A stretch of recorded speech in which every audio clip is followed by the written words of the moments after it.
Primera de Samuel, capítulo 1, vamos a considerar desde el versículo 1 en adelante.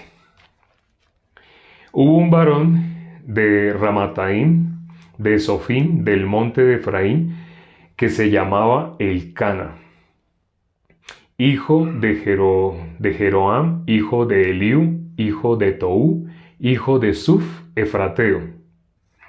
Y tenía él dos mujeres, el nombre de una era Ana y el de la otra Penina. Y Penina tenía hijos, mas Ana no los tenía. Y todos los años aquel varón subía de su ciudad para adorar y para ofrecer sacrificios a Jehová de los ejércitos en Silo, donde estaban dos hijos de Elí, Ofni y Finés, sacerdotes de Jehová. Y cuando llegaba el día en que Elcana ofrecía sacrificio, daba a Penina su mujer, a todos sus hijos y a todas sus hijas, a cada uno su parte. Pero a Ana daba una parte escogida, porque amaba a Ana, aunque Jehová no le había concedido tener hijos.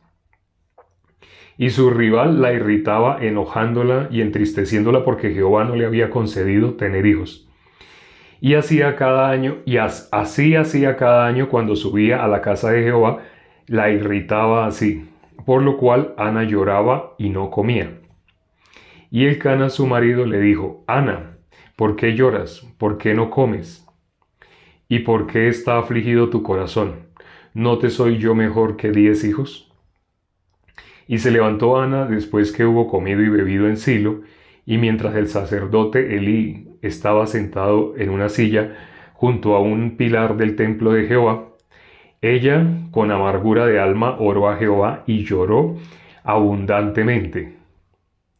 E hizo voto diciendo: Jehová de los ejércitos, si te dignares mirar a la aflicción de tu sierva, y te acordares de mí, y no te olvidares de tu sierva, sino que dieres a tu sierva un hijo varón, yo lo dedicaré a Jehová todos los días de su vida, y no pasará navaja sobre su cabeza. Mientras ella oraba largamente delante de Jehová, allí estaba observando la boca Elí, estaba observando la boca de ella. Pero Ana hablaba en su corazón, y solamente se movían sus labios, y su voz no se oía, y Elí la tuvo por ebria. Entonces le dijo Elí: ¿Hasta cuándo estarás ebria? Digiere tu vino. Y Ana le respondió, diciendo: No, Señor mío, yo soy una mujer atribulada de espíritu, no he bebido vino ni sidra, sino que he derramado mi alma delante de Jehová. No tengas a tu sierva por una mujer impía, porque por la magnitud de mis congojas y de mi aflicción he hablado hasta ahora. Elí respondió y dijo: Ve en paz, y el Dios de Israel te otorgue la petición que le has hecho. Y ella dijo: Halle tu sierva gracia delante de tus ojos. Y se fue la mujer por su camino y comió, y no estuvo más triste.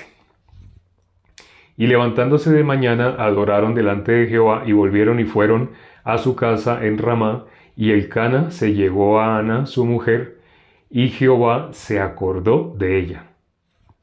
Aconteció que al cumplirse el tiempo, después de haber concedido, Ana dio a luz un hijo y le puso por nombre Samuel, diciendo: por cuanto lo pedí a Jehová. Después subió el varón Elcana con toda su familia para ofrecer a Jehová el sacrificio acostumbrado y su voto.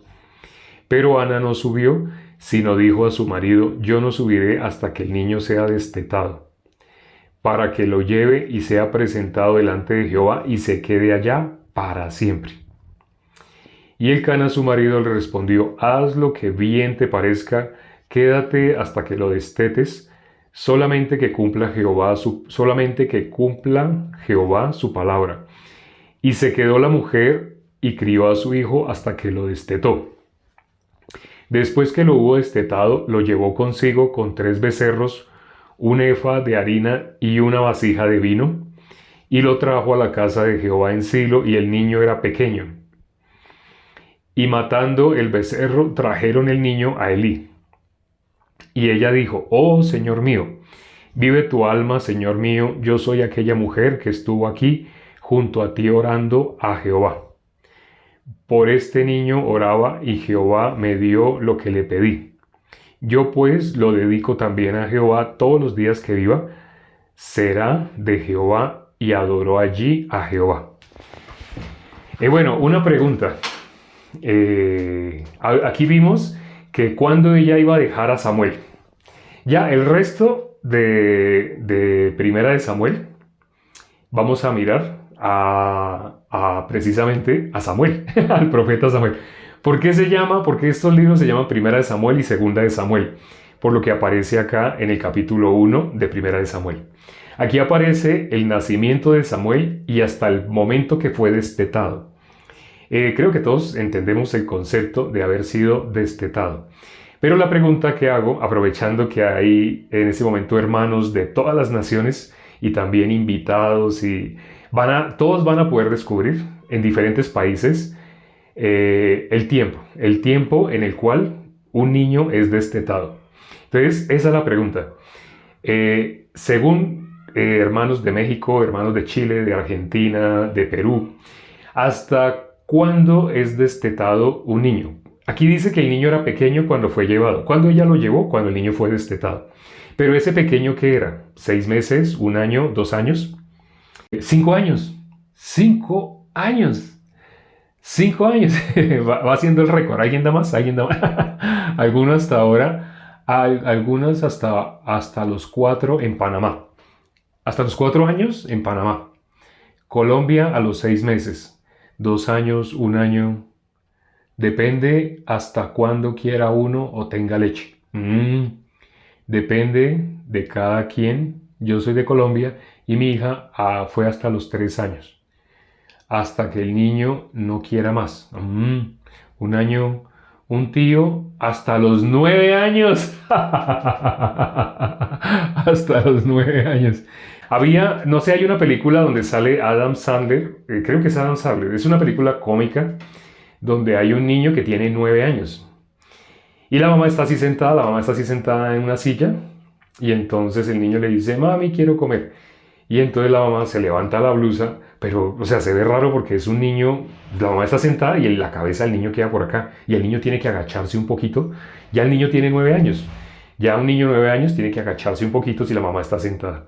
Entonces se ve chistoso y pues en esa película lo muestran como algo, como, ¿de verdad? Como, tiene 9 años, o sea, ya casi, bueno, nunca había oído en la película, solamente en la película, esta película cómica, no sé si es Adam Sandler, había oído que 9 años, pero hoy escuché otra vez 9, 7 años, 5 años. Bueno, no sabía que era posible así. En mi caso, yo nunca tomé leche materna. Porque cuando nací, en el momento que nací, mi mamá creo que no daba leche. Entonces mi mamá le contó al médico, había pasado 1 mes. Y mi mamá le contaba que cuando ella iba, porque yo fui el segundo, la primera fue mi hermana. Y cuando me iba a dar a mi leche, entonces yo quitaba la cara, Y ella, así, yo lloraba, y ella me iba, y yo quitaba la cara. Entonces el médico le dijo que yo estaba vivo era de milagro. Me dijo, a usted no le está saliendo leche. El niño se está muriendo de hambre. O sea, de pura casualidad no entiendo cómo este niño después de 1 mes sigue vivo porque usted no le sale leche. Entonces desde el mes lo primero que comí fue tetero. Ya como biberón le llaman, ¿no? Biberón, no sé qué otro nombre, mamila, bueno, tiene otros nombres. O sea, ese frasco que es de vidrio, antiguamente eran frascos de vidrio gruesos y con una chupa amarilla de caucho. Ahí meten la leche, la calientan y le dan a uno. Desde el mes yo fui destetado de nacimiento, pero no sabía como la norma, ¿no? Sí llegué a escuchar por ahí en algún video, tal vez de YouTube, que los niños durante los 2 primeros años que deberían recibir, que para tener un desarrollo óptimo muscular y óseo que deberían tomar únicamente leche materna. Eso escuché, pues no sé si es exagerado, pero escuché que solamente debían consumir así, en ese video en especial. No conozco científicamente. El caso es que acá, Samuel, él era pequeño cuando fue destetado, pero no se imagina uno que lo haya dejado donde Elí. ¿Quién era Elí? Elí es un sacerdote. Mañana se van a dar cuenta algo especial de Elí. Hoy lo que vamos a ver aquí de Elí es que era un sacerdote. Y sus hijos, Ofni y Finés, también eran sacerdotes. Lo leímos hoy.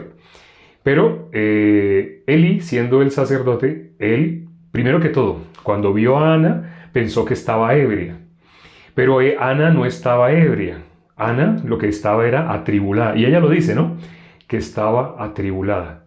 ¿Por qué? Porque su esposo Elcana tenía dos mujeres. Tenía a Ana y a Penina. Pero él amaba a Ana. Curiosamente, la que le dio hijos, ¿quién era? Penina. Pero Penina hacía escarnio, la molestaba. Porque ella no le daba luz, no le daba hijos a Elcana. Pero en cambio Penina sí. No sé si se han dado cuenta, pero hemos visto varios pasajes en los que ha sucedido esto. En el caso de Isaac pasó lo mismo, no sé si se acuerdan. Isaac era pequeño y cuando Isaac era pequeño hicieron un banquete, pero resulta que su hermano mayor era Ismael. La diferencia eran 13 años de diferencia. En ese caso ya tenía 14 y él un añito. Y teniendo un añito, así, un año la diferencia. O sea, Isaac no tendría memoria de cuando su hermano Ismael así se burlaba de él. Porque dice que se burlaba. Entonces en ese momento fue cuando Dios le dijo, echa a través de la esposa, que echara a Ismael. Porque Ismael no iba a heredar. Esto de haber sido menospreciada por no tener hijos, bueno, en el caso de Abraham, de Isaac, no fue por no tener, sino precisamente era el hermano el que se estaba burlando. Bueno, ¿y por qué pasa esto que pasó en el caso de Isaac? ¿Por qué pasó esto? Porque sabemos que el hijo de Agar, la sierva de Rebeca, ¿qué pasa con el hijo de ella? ¿Qué era? Era sombra de la ley. Eso lo podemos ver en el Nuevo Testamento. Era sombra de la ley. Ese es sombra del Antiguo Pacto. El Antiguo Pacto, ¿una persona va a poder heredar la vida eterna por medio del Antiguo Pacto? De ninguna manera. Pero ¿cómo se sabe si una persona está en el Antiguo Pacto o está en el Nuevo Pacto? Eso no es porque la persona quiera. Lamentablemente, la mayoría de las religiones que se conocen como cristianas todavía están viviendo en sí mismos. Es decir, yo te acepto, Señor, te acepto, te recibo como mi Señor y mi Salvador. ¿Por qué una persona dice te acepto, te recibo?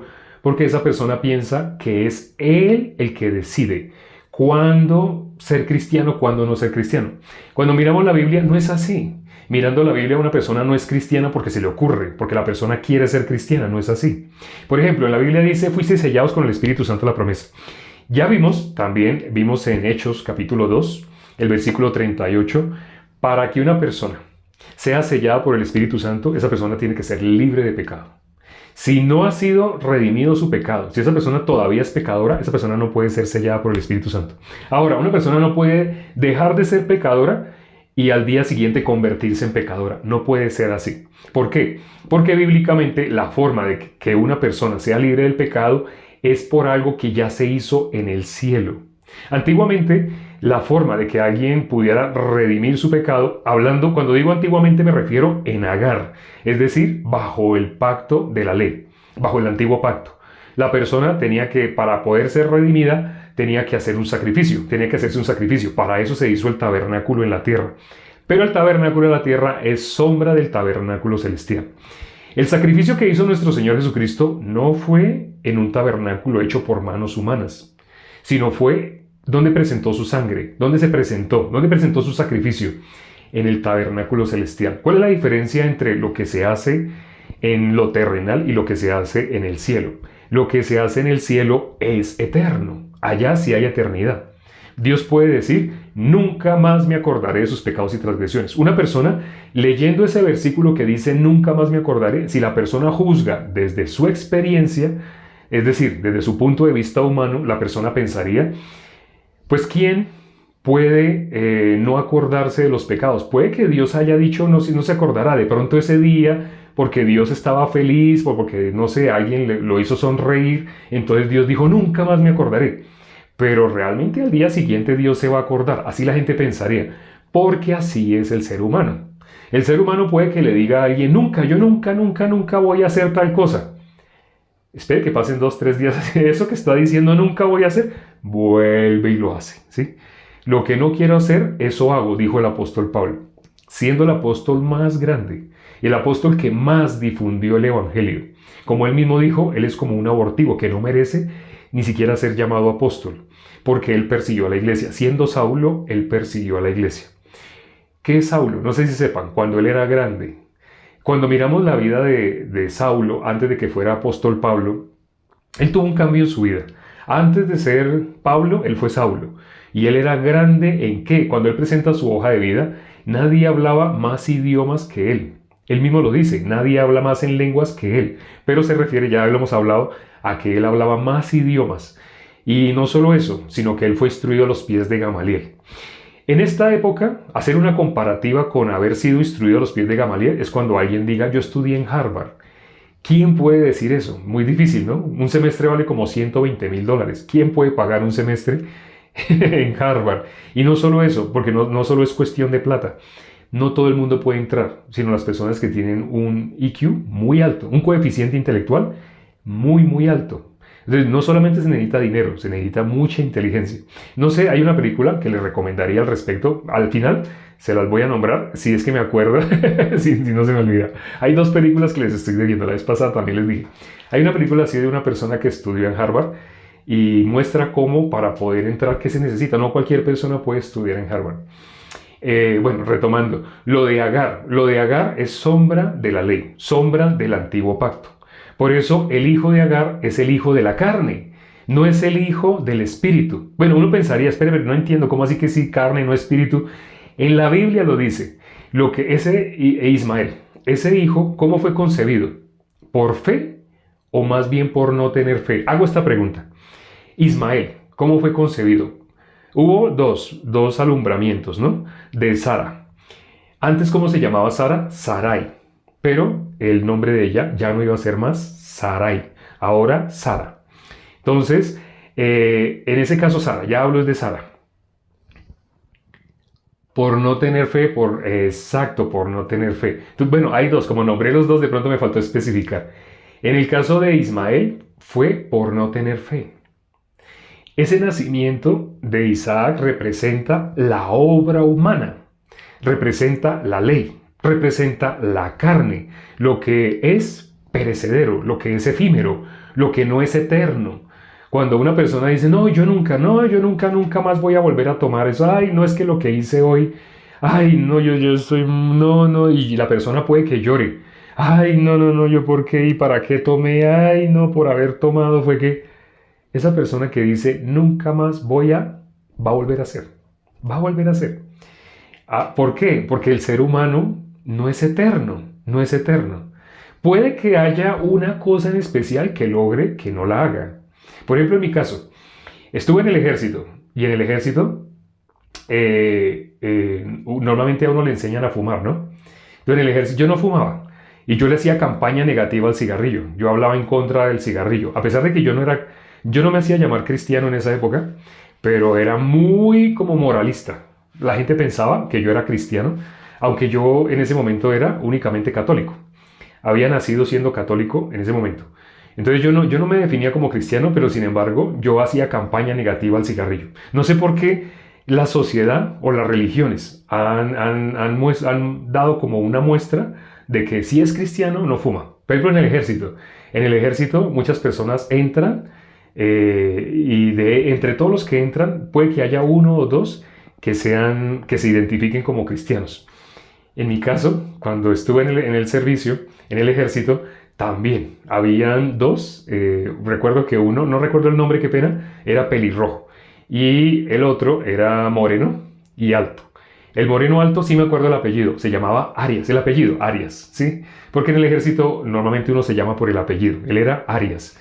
Y recuerdo que él siempre hablaba de cómo andaba con la Biblia.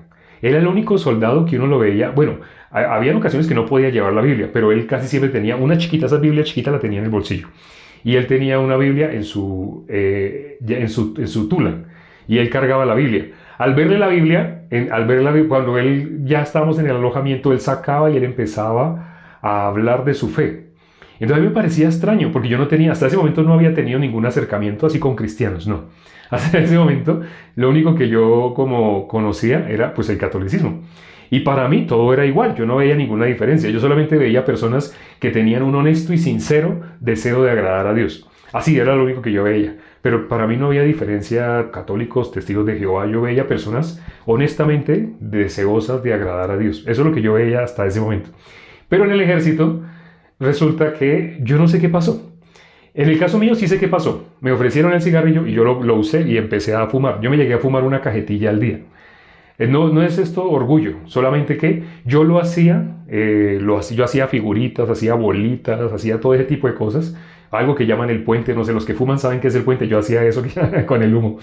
Hacía todo eso, pero a mí nunca me gustó el cigarrillo, o sea, yo fumaba porque todos estaban fumando, entonces yo también empecé a fumar. Pero a pesar de que yo antes de haber entrado le hacía campaña negativa en el ejército, todo eso cambió. Y lo sorprendente es el pelirrojo que les comento, él mientras estaba en el ejército, él empezó a fumar y cuando empezó a fumar ya no hablaba de Dios, ya no hablaba de la Biblia, algo pasó en él mientras estábamos en el ejército.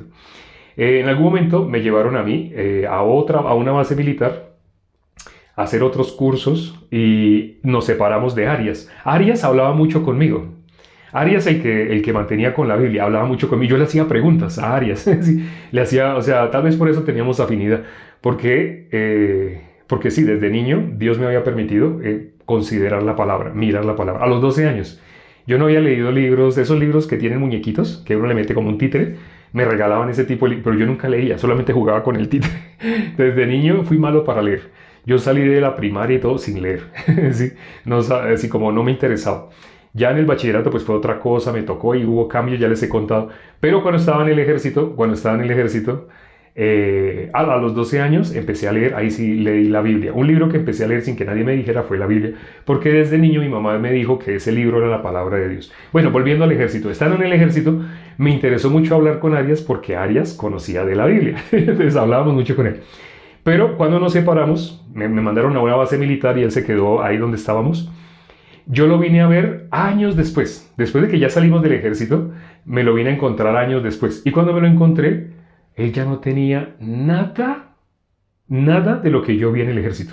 En el ejército él hablaba de Dios, él escuchaba alabanzas y él me decía que eran alabanzas cristianas, música que yo nunca había escuchado. Entonces, así yo empecé a escuchar lo que escuchaba de Arias. Cuando la primera vez que escuché a una persona hablándome de la palabra de Dios, mi mamá me decía que la Biblia, la palabra de Dios. Pero mi mamá nunca me hablaba de la palabra de Dios, sino solamente me enseñó que así, con la Biblia cerrada, que era la palabra de Dios. Pero Arias me hablaba de lo que estaba en el interior. Entonces con él, así a veces nos trasnochamos y yo hágale preguntas, y él me explicaba. Pero cuando me lo encontré años después, no había nada. Es más, yo le fui a hablar, le dije que cuál era la iglesia de él, que él dónde se congregaba así. Él me dijo, no, yo ya nada que ver con eso. Así me dijo, cuando yo me sorprendí, sí, me sorprendí. Fueron 3 años después y él ya nada, no había quedado nada. No sé qué pasa en el ejército, pero en el ejército se tiene esa costumbre de que una persona, a pesar de que esté ahí, cuando sale ya no hay nada, no queda nada. No entiendo. Bueno, en mi caso, pues yo no me definía como cristiano, ni sabía que años después supe que los que se hacen llamar cristianos, si fuman, ya dejaron de ser cristianos. No sé por qué, pero eso es como algo social que entre la cultura que se conoce como cristiana se tiene como un parámetro, pero no sé por qué, o que si toma, que fuma, entonces ya no es cristiano, dejó de ser cristiano. Yo creo que eso le pasó a Arias por no conocer realmente el corazón de Dios. ¿Por qué no conoció el corazón de Dios? Porque aquí vemos algo que dijo el apóstol Pablo. No lo quiero citar en ese momento porque puede ser malinterpretado. Más bien voy a nombrar qué es lo que dice la palabra sobre qué nos constituye a nosotros en pecadores y qué hace que nosotros dejemos de ser pecadores. En el caso de Ana y Penina, lo que leímos acá, de que, bueno, y de que Samuel fue destetado y fue entregado al sacerdote Elí. Mañana vamos a continuar mirando esa parte porque lo de Elí no termina acá y lo de Samuel no. Aquí lo que estábamos viendo era, en especial en este capítulo, el capítulo 1, vemos el menosprecio que sufrió Ana. Ana estuvo afligida, angustiada, ¿por qué? Porque Penina la afligía. ¿Pero eso fue malo o fue bueno? Ahora, hago esta pregunta. Esa aflicción que causaba Penina, Penina la molestaba, ¿no? Penina la molestaba, se burlaba, la menospreciaba. ¿Eso fue bueno para Ana o fue malo para Ana? Bueno, efectivamente, fue bueno. Fue buenísimo. ¿Por qué fue bueno? Como el cáncer, ¿sí? ¿El cáncer es malo o es bueno? Ah, bueno, hago esta pregunta. El cáncer, si a una persona le da cáncer, ¿el cáncer es bueno o el cáncer es malo? El cáncer, súper bueno, pero me está hablando de Penina o del cáncer. ¿El cáncer es bueno?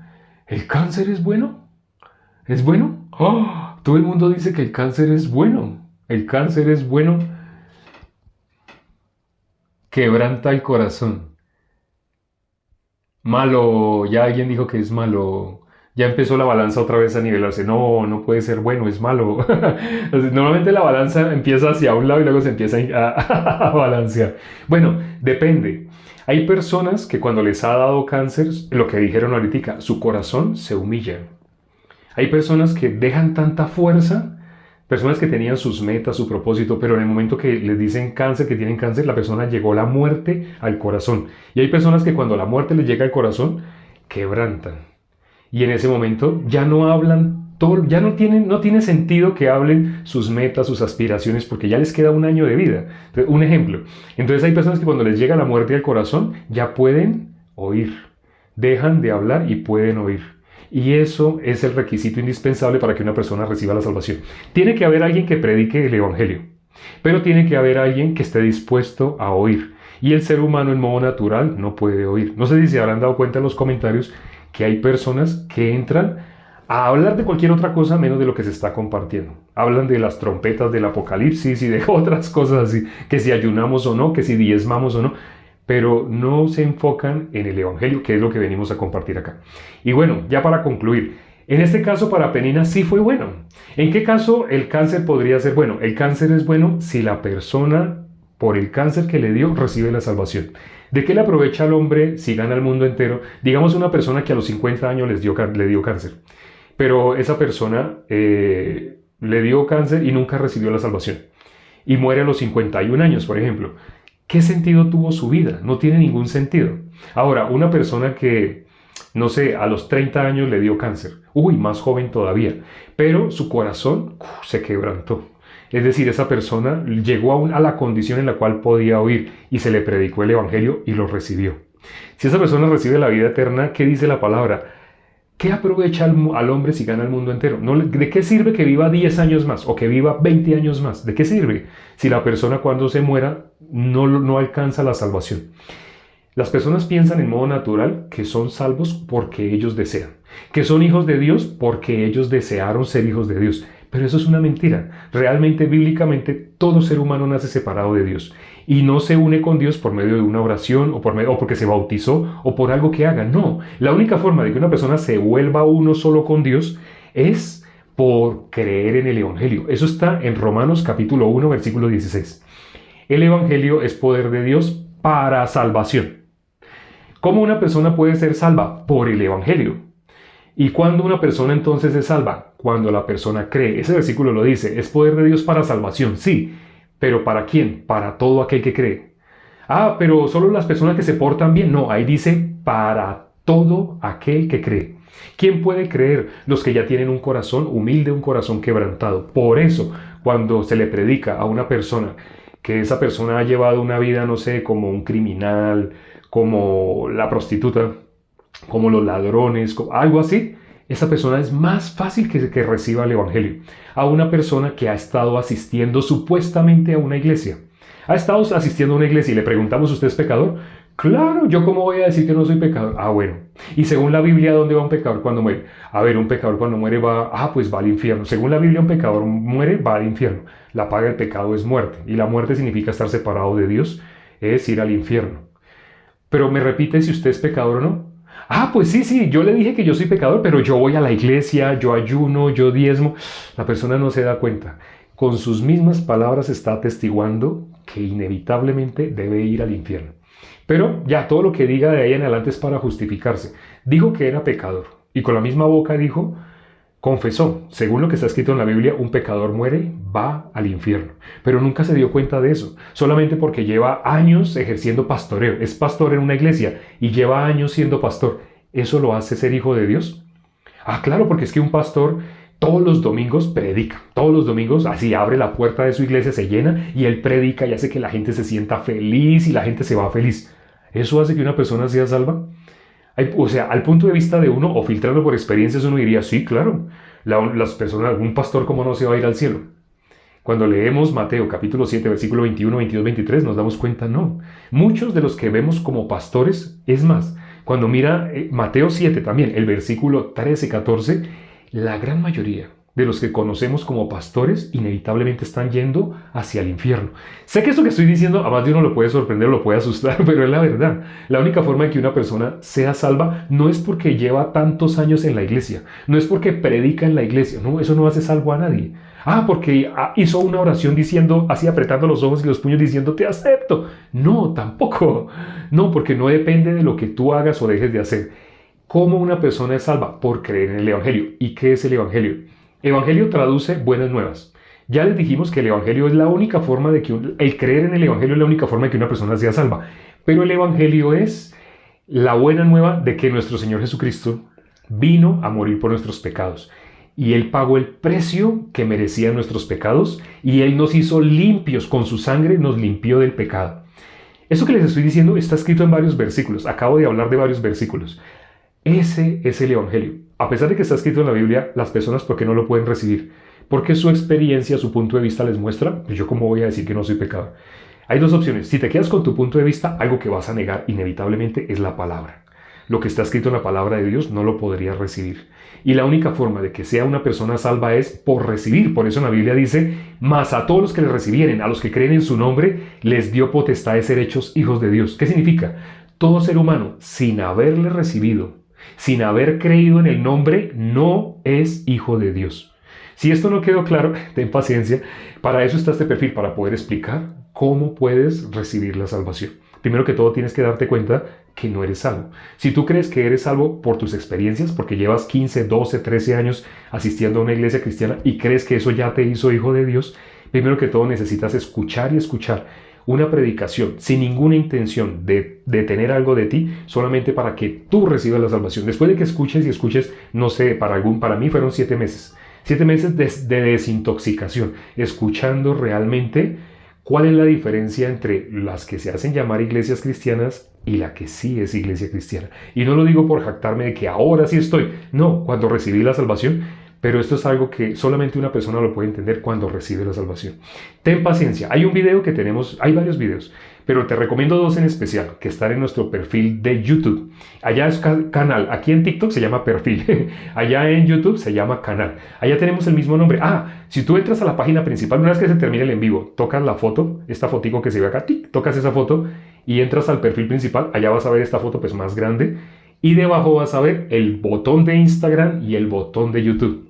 Entra al botón de YouTube y llegas directamente a nuestro canal. Ahí hay un video que se llama La mejor explicación del Evangelio. Dura 1:12 minutos.